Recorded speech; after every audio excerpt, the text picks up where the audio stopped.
Dumating na ang official ballots na gagamitin para sa May 12, 2025 midterm elections sa probinsya ng La Union. Isinagawa ang unloading ng official ballots sa harapan ng provincial capital sa San Fernando City. Pinangunahan ng Provincial Commission on Elections La Union, Provincial Treasury Office na kabilang sa mga Electoral Board, Parish Pastoral Council for Responsible Voting o PPCRV at iba pang election watchdogs ang pag-abang sa pagdating ng mga balota. Galing ito sa National Printing Office sa Quezon City. Per box, per precinct.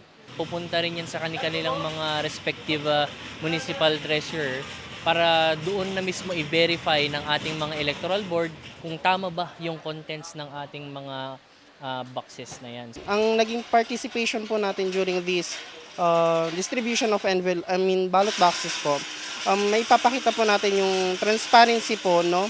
And bilang isang kinatawan po ng lipunan, pag nalaman po ng mga parishioners or ng mga tao, parang magkakaroon po tayo ng public trust na kung saan pag alam po ng taong bayan na may independent observer tulad po ng PPCRV, no, mas lumalakas po ang tiwala nila tiwala ng publiko sa electoral process po.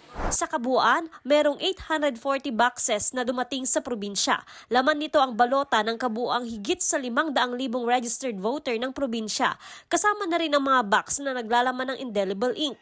Matapos ang unloading ng official ballots, agad din naman itong ipinamahagi sa bawat munisipyo. Mismo ang mga treasurer ng bawat local government unit ang tumanggap ng mga ito. Maigpit din itong binilang ng mga kinatawan ng bawat LGU kung tamang bilang ng ballots na naipamahagi sa kanila. Mananatili sa Treasury Office ng bawat LGU ang mga official ballot. Magsasagawa ng rechecking sa mga balota bago ito maidistribute sa mga polling precincts sa mismong araw ng eleksyon.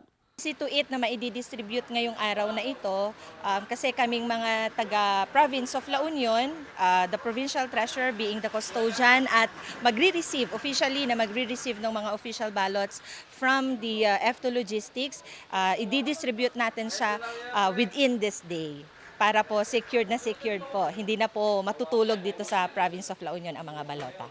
Joan Punsoy, Balitang Solid North.